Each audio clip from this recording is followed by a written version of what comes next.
remercie.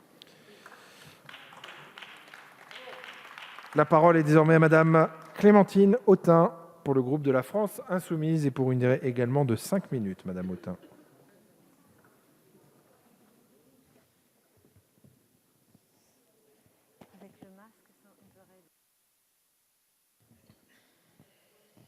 Monsieur le Président, Monsieur le Ministre, mes chers collègues, c'est aux portes de l'Europe que le peuple arménien a été l'objet d'une agression infâme, de celle que l'on croyait à tort révolue en même temps que le vieux XXe siècle. Ce peuple arménien, déjà bien maltraité par l'histoire, victime d'un génocide que la communauté internationale a eu tant de mal à reconnaître. Mais à l'horreur, charrié par les massacres des populations civiles et la mise à sac d'un territoire, s'ajoute la honte pour notre nation d'avoir froidement mis à terre des années d'amitié entre l'Arménie et la France, d'avoir simplement regardé ailleurs quand les principes qui sont les nôtres se trouvaient bafoués. Ce qui s'est passé au Haut-Karabakh dépasse tout entendement. Ce sont des armes à sous-munitions qui ont été utilisées contre des populations civiles, de celles qui explosent pour tuer lentement mais sûrement, des armes illégales, alors que les Arméniens se trouvaient avec si peu de moyens de défense et abandonnés par leurs alliés. Ce sont aussi des djihadistes qui sont remontés tout droit de Syrie pour prêter main forte à l'armée du satrape d'Azerbaïdjan. Depuis de nombreuses années, l'esprit munichois s'est emparé des chancelleries occidentales qui sont plus occupées à quémander les largesses du despote Aliyev qu'à exiger le respect du droit international. Monsieur Le Drian, qu'avez-vous fait? Qu'avez-vous fait pour éviter des milliers de victimes assassinées? Savez-vous que l'inaction est une action? Vous et vos prédécesseurs aviez 20 années dans le groupe de Minsk avec les États-Unis et la Russie pour tenter de trouver une solution pacifique à ce conflit vieux de plusieurs décennies. Étiez-vous trop occupé à négocier avec M. Erdogan le verrouillage de flux migratoires? Les Arméniens ont au fond payé le prix fort de l'Europe forteresse.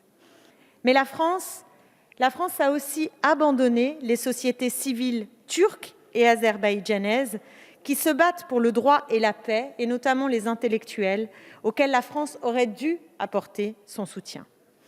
Monsieur le ministre, vous ne pouvez pas dire que vous ne saviez pas. Ils sont nombreux à vous avoir alerté dès le début de la reprise du conflit, pendant que vous preniez soin de souligner votre amitié avec l'Azerbaïdjan.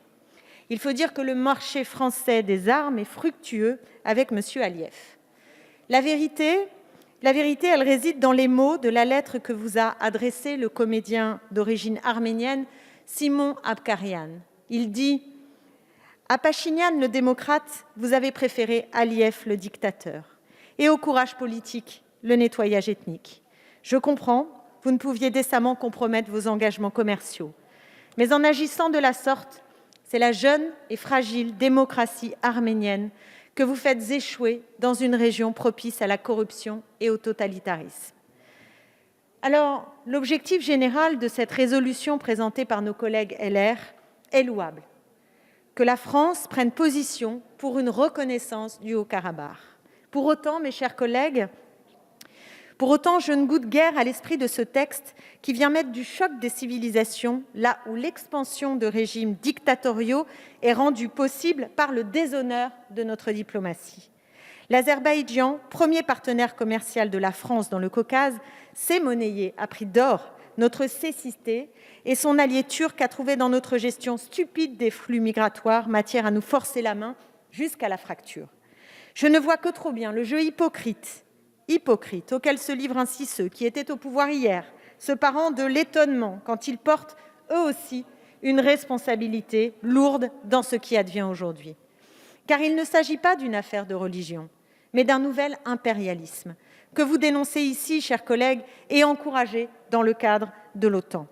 Je ne souscris pas à votre argumentation dans cette résolution, mais je veux affirmer haut et fort notre solidarité la plus élémentaire, la plus humaine, la plus fraternelle avec le peuple arménien. Car celui-ci a eu le courage, il y a 2 ans, de renverser l'autocratie et de mener sa propre révolution de velours.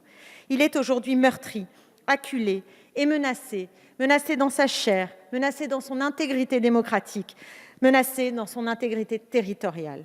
C'est à l'ONU maintenant de reprendre en main la situation pour éviter une nouvelle effusion de sang, pour empêcher le règne du plus fort, car malheureusement, qui peut croire que la Turquie et l'Azerbaïdjan s'arrêteront là? En attendant, notre abandon pousse aujourd'hui les Arméniens dans les bras de la contre-révolution.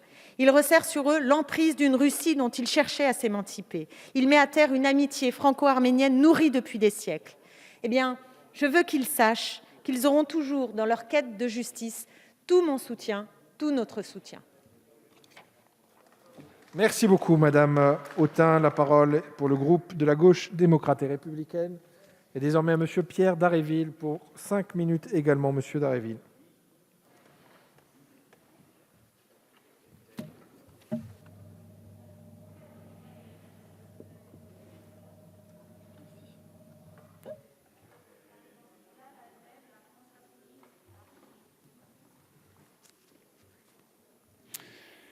Monsieur le Président, Monsieur le Ministre, Monsieur le rapporteur Guy Tessier, chers et chers collègues, maudite soit la guerre. La guerre ne résout rien, elle n'est qu'une défaite du dialogue, de la politique, de l'humanité.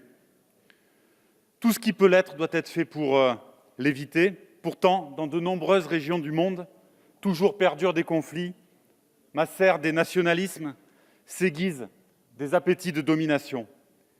Et le 27 septembre dernier, une opération armée a été engagée par l'Azerbaïdjan dans le territoire de l'Artsakh, au Haut-Karabakh, où la population, historiquement liée à l'Arménie et connaissant déjà une forme d'autonomie, a proclamé son indépendance en 1991 par un référendum qui ne fait cependant pas l'objet d'une reconnaissance internationale. Cette agression brutale, soutenue par la Turquie, facilitée par le commerce des armes, marquée par l'usage d'armes non conventionnelles, menée avec le concours de mercenaires issus de mouvements intégristes et djihadistes venus de Syrie, a provoqué une réaction